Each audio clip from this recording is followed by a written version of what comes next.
கர்த்தருடைய பரிசுத்த நாமத்திற்கு மகிமை உண்டாவதாக. 2 கொரிந்தியர் 6ஆம் அதிகாரம் 14, 15, 16, 17, 18. அந்நிய நுகத்திலே அவ்விசுவாசிகளுடன் பிணைக்கப்படாதிருப்பீர்களாக. நீதிக்கும் அநீதிக்கும் சம்பந்தம் ஏது? ஒளிக்கும் இருளுக்கும் ஐக்கியம் ஏது?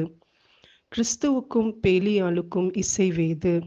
அவ்விசுவாசியுடனே விசுவாசிக்கு பங்கேது? தேவனுடைய ஆலயத்துக்கும் விக்கிரகங்களுக்கும் சம்பந்தம் ஏது? நான் அவர்களுக்குள்ளே வாசம் பண்ணி அவர்களுக்குள்ளே உலாவி அவர்கள் தேவனாயிருப்பேன், அவர்கள் என் ஜனங்களாயிருப்பார்கள் என்று தேவன் சொன்னபடி நீங்கள் ஜீவனுள்ள தேவனுடைய ஆலயமாய் இருக்கிறீர்களே. ஆனபடியால் நீங்கள் அவர்கள் நடுவிலிருந்து புறப்பட்டு பிரிந்து போய் அசுத்தமானதை தொடாதிருங்கள் என்று கர்த்தர் சொல்லுகிறார். அப்பொழுது நான் உங்களை ஈற்றுக்கொண்டு உங்களுக்கு பிதாவாயிருப்பேன், நீங்கள் எனக்கு குமாரரும் குமாரத்திகளுமாய் இருப்பீர்கள் என்று சர்வ வல்லமையுள்ள கர்த்தர் சொல்லுகிறார். இந்த வசனங்கள்ல தேவன் நமக்கு கற்றுக் கொடுக்கிற காரியம் அந்நிய நுகம் என்று நாம் பார்க்கும் பொழுது உழுவதற்காக 2 காளை மாடுகளை அவங்க ஒரு கம்பை கொண்டு அந்த கழுத்துல பூட்டப்பட்டு அது ரெண்டுமே இணைந்து இசைந்து ஒரே காரியத்தை செய்யும்படியாய் அந்த காரியம் நடப்பிக்கப்படுகிறது. இன்னொரு காரியம் நம்ம பார்த்தோம்னா, நம்ம வாழ்க்கையில நுகம் என்கிறது ஒரு பாவத்தின் நுகமாக இருக்கலாம், சாபத்தின் நுகமாக இருக்கலாம். இது ஒரு காரியம், பிசாசு நம்ம வாழ்க்கையில் போட்ட நுகம். அது தேவன் விரும்புகிற காரியத்தை நம் வாழ்க்கையில் நாம் செய்யக்கூடாதபடி இருக்கிற ஒரு காரியம். விடுதலையோடு சுதந்திரத்தோடு நாம் கர்த்தருக்குள் நாம் ஜீவிக்க கூடாதபடி இருக்கிற காரியங்கள். அப்போ இந்த வசனங்கள்ல நம்ம பார்க்கும் பொழுது அவ்விசுவாசிகளுடன் பிணைக்கப்படாதிருப்பீர்களாக. அப்போ அவ்விசுவாசி அப்படின்னு பார்க்கும் பொழுது இயேசு கிறிஸ்துவை விசுவாசிக்காதவர்கள் அல்லது இருளின் அதிகாரத்தின் மேல் விசுவாசம் உள்ளவர்கள். அப்போ அவர்களோடு நாம் ஒரு மனதோடு அல்லது ஒரே சிந்தையோடு செயல்பட நம்ம உட்படும் பொழுது அது தேவன் நமக்குள் வாசம் பண்ண முடியாத ஒரு சூழ்நிலையை நம்ம வாழ்க்கையில் ஏற்படுத்துகிறது. இங்க நம்ம பார்ப்போமானால்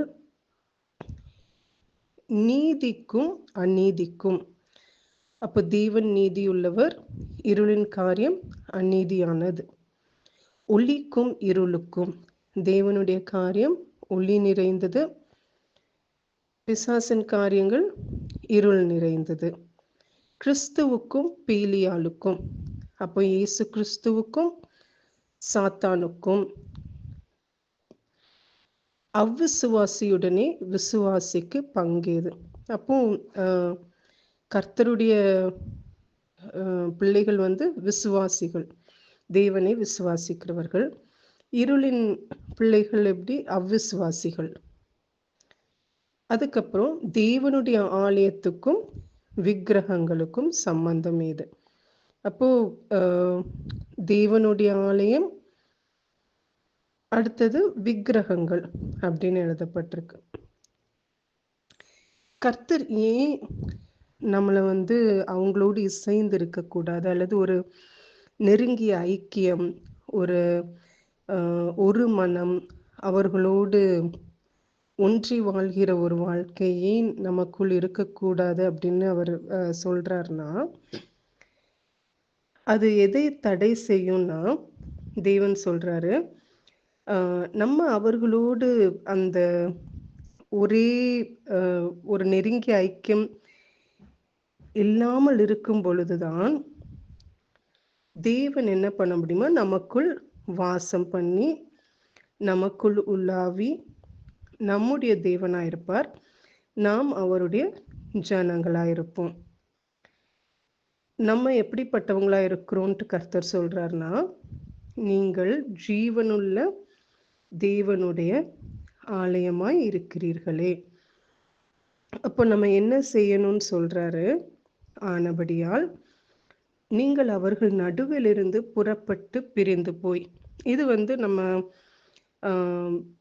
சரீர ரீதியா எடுத்துக்கொள்ள முடியாது. ஏன்னா நம்ம இந்த உலகத்தை விட்டு அப்படின்னா நம்ம இந்த உலகத்தை விட்டு தான் போகணும். ஏன்னா உலகம் முழுவதிலுமே தேவனை ஏற்றுக்கொள்ளாத ஜனங்கள் வாழ்ந்து கொண்டிருக்கிறாங்க. அப்போ இதுல என்ன அர்த்தம் அப்படின்னு பார்க்கும் பொழுது, ஒரு நெருக்கமான ஐக்கியத்தை அதை நாம் விட்டுவிட வேண்டும். அல்லது அவர்களோடு, அவிசுவாசிகளோடு ஒரு மனம், அப்படிப்பட்ட ஒரு காரியத்தை தான் இங்க எழுதப்பட்டிருக்குது. அவர்கள் நடுவிலிருந்து புறப்பட்டு பிரிந்து போய் அசுத்தமானதை தொடாதிருங்கள் என்று கர்த்தர் சொல்லுகிறார்.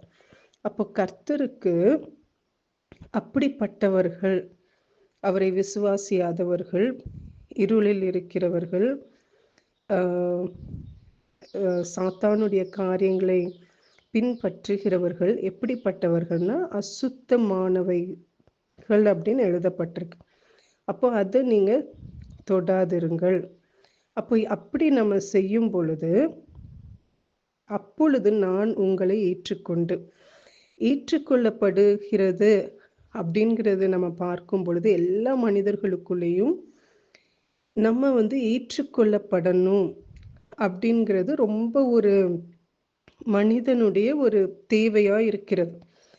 அப்போ சர்வ வல்லமையுள்ள தேவன் என்ன சொல்றாரு? இப்படி நீங்க செய்யும் பொழுது நீங்க இருளின் காரியங்களுடனும் பிசாசின் காரியங்களுடனும் அவ்விசுவாசிகளுடனும் நீங்கள் ஒருமனப்படுகிறதையும் நெருங்கிய ஐக்கியத்தையும் நீங்க விட்டு விலகி தன்னிடமாய் கர்த்தரிடமாய் நாம் சேரும் பொழுது அவர் நம்மளை என்ன பண்ணுவாராம்?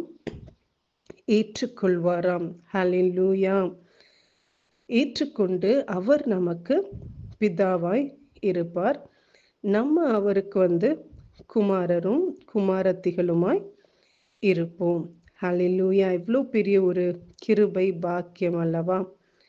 அப்போ கர்த்தர் எந்தெந்த காரியங்களை விட்டு, உறவுகளை விட்டு விலக சொல்லுகிறாரோ, அந்த நெருக்கமான தேவையில்லாத இருளில் இருப்பவர்களோடு இருக்கிற ஐக்கியங்களை விட்டுவிட சொல்லுகிறாரோ, அதற்கு நாம் கீழ்ப்படிந்து நாம் செயல்படும் பொழுது தேவன் நம்மளை ஏற்றுக்கொண்டு அவர் நம்மளுக்கு தகப்பனாயிருப்பார்.